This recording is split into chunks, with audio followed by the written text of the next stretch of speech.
Morning, everyone. As Jesse was saying, I was down at Rise Up Kings this week. I flew down Tuesday. I got there around noon, and then our seminar started early, the event started early Wednesday, and then went through out till Friday evening, and then I flew back. Yesterday late afternoon. What I was seeking was what Jesse was saying about seeking and salvation. I knew I had salvation, but I didn't know. I had some things I had to let go of that I didn't know about. I had sins that I had committed years ago that I had been forgiven, but I didn't take forgiveness for what it is. I was always tried to clean myself, try to improve myself. I look at it like this.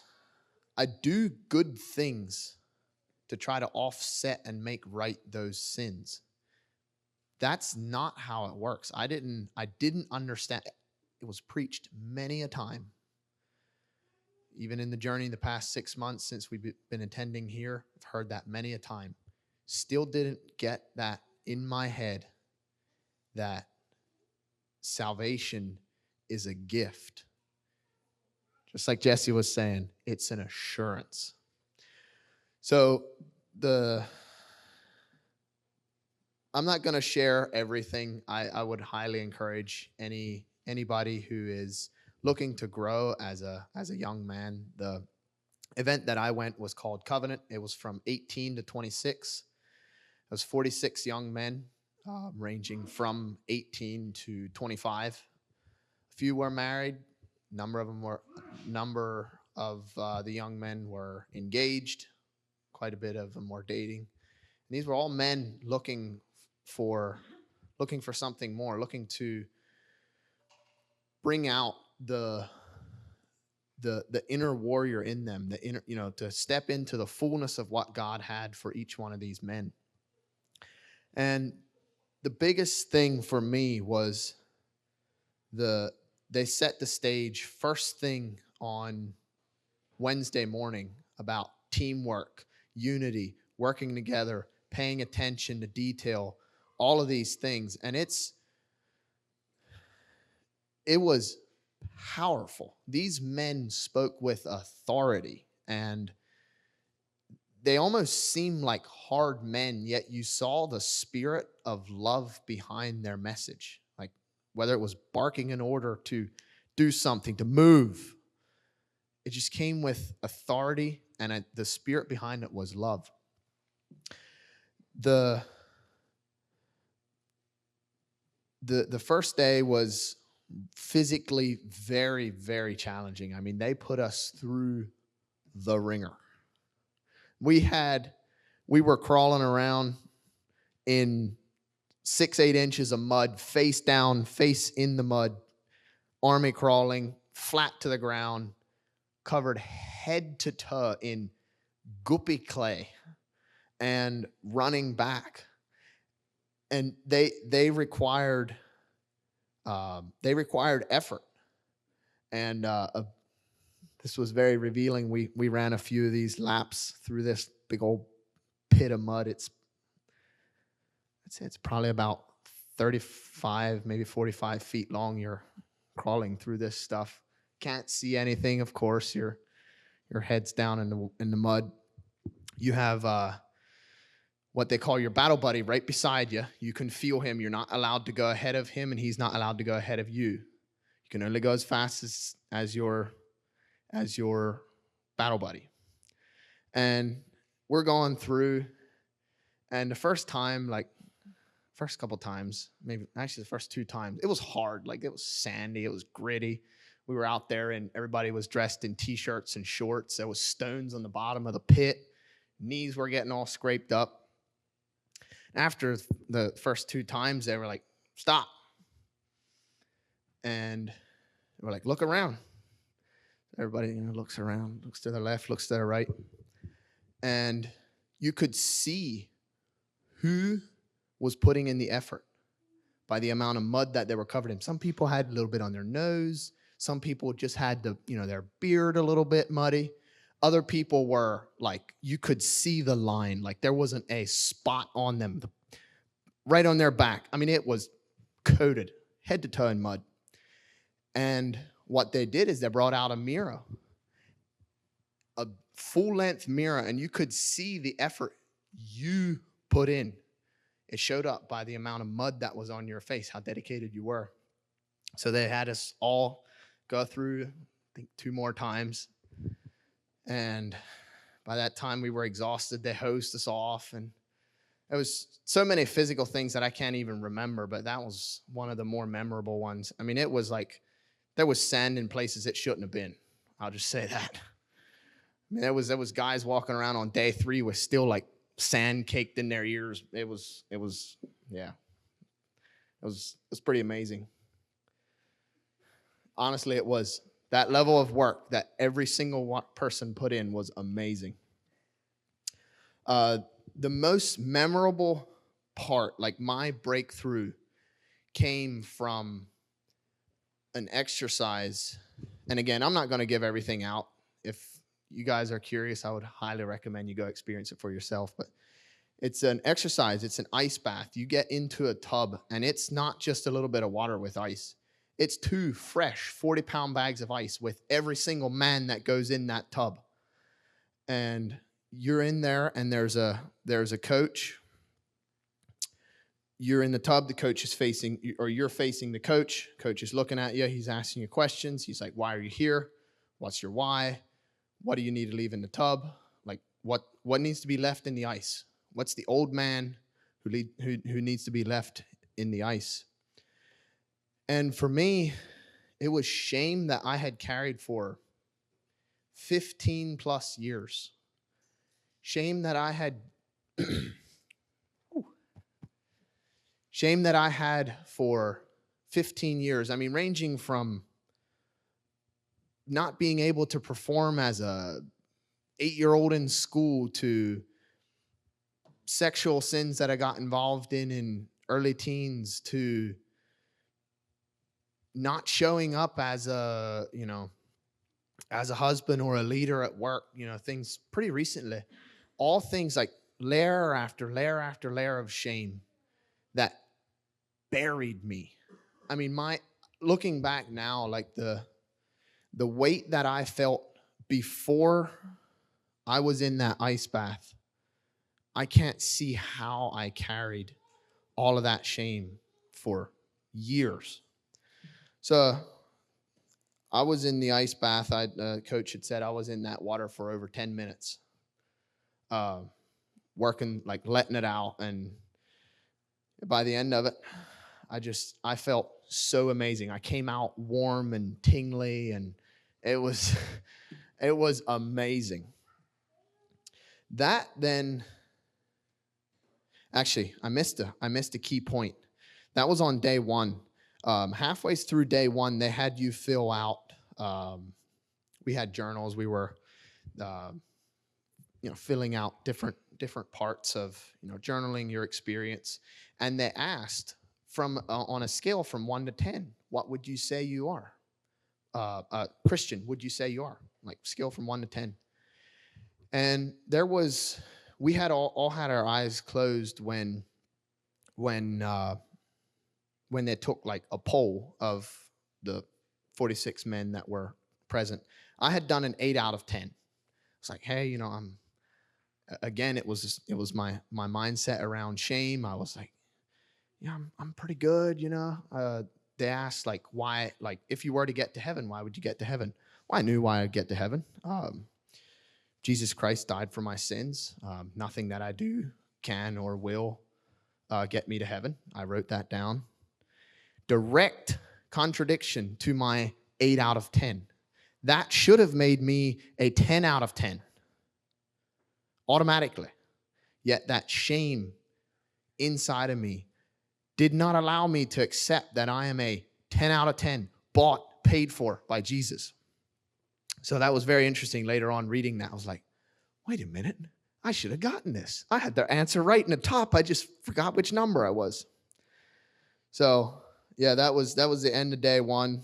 Everybody got back to the hotel. It's past, I think it was 9:30 Central Time by the time we got back. Mind you, that's an hour later than it is here. And they fed us something, but I don't really think many people were even hungry at that point. Everybody was physically exhausted, stank like crazy. It was 80 degrees down there, sunny, blue sky. It was like, yeah, we all paraded past like the front desk at the hotel, and it was like, I could kind of see the people just like, and we just made our way up and got in the shower. And early the next morning, you get up, everybody gets in formation. Day two was, everything was built on top of each other. Everything had a metaphor. Everything had a biblical meaning behind the exercises that you did. Even though they were very physical, they were very present, they had a bigger meaning behind it. And day two, the first thing we did was we went out to, we were blindfolded and led out to a graveyard. We didn't know where we're going. We ended up going out to a graveyard.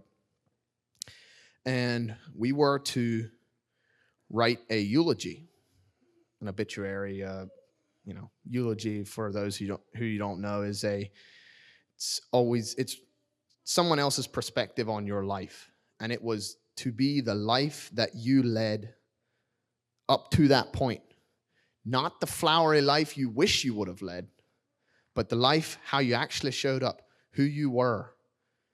And if you died today, what that was. Some of the men that weren't married wrote it in the viewpoints of their parents, like their parents would have found out all of this, who they were. I personally wrote it in the view of my wife, Liz. And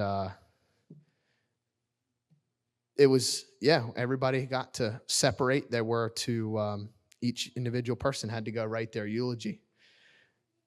And then we were to read it to these men who are in front of us. I tell you, I was shaking and crying. I thought I didn't have it in me. But we each person got to read theirs, or most of the people got to read theirs. There's a few that weren't called up. Then the beautiful part of that was the old man. And they then gave you an opportunity to write your eulogy again, 50 years from now, for who you're going to be then. How are you going to show up differently? So that was a moment of like redemption. We wrote that later on that evening. There were so many moments where like God showed up in the physical, like giving you more strength. You didn't think you had an ounce more strength in you, and bam, strength came out of somewhere.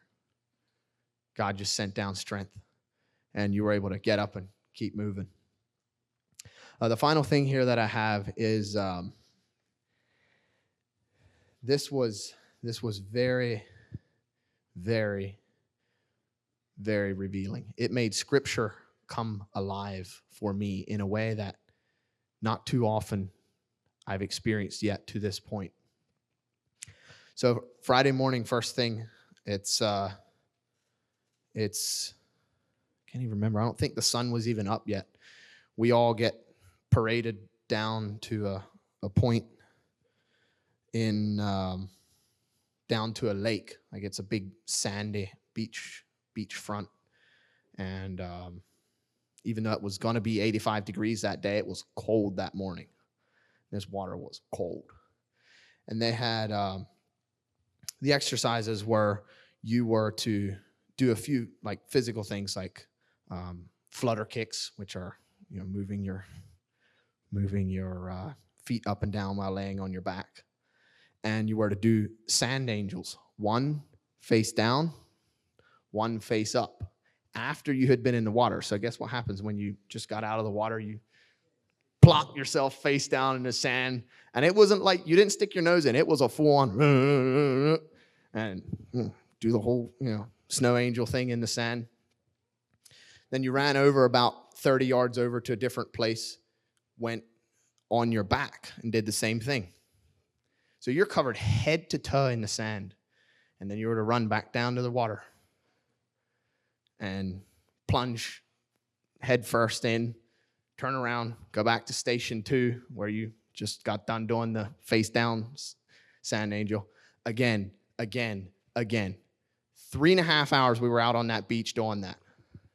3.5 hours. Part ways through, they were pulling each individual man they would pull, the coaches would pull aside. I think it was 2 coaches or 1 coach and a volunteer per man. They got pulled aside. So this took some time. Some people got pulled aside within like the first 45 minutes or so, and then others were more on the backside of the 3 hours. But I got pulled aside, I would say what felt like halfways.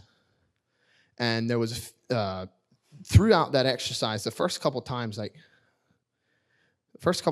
had been running, I must have done like about 5 laps. Didn't have the strength. And my why was my wife. That's a noble why, isn't it? Everybody would say that, right?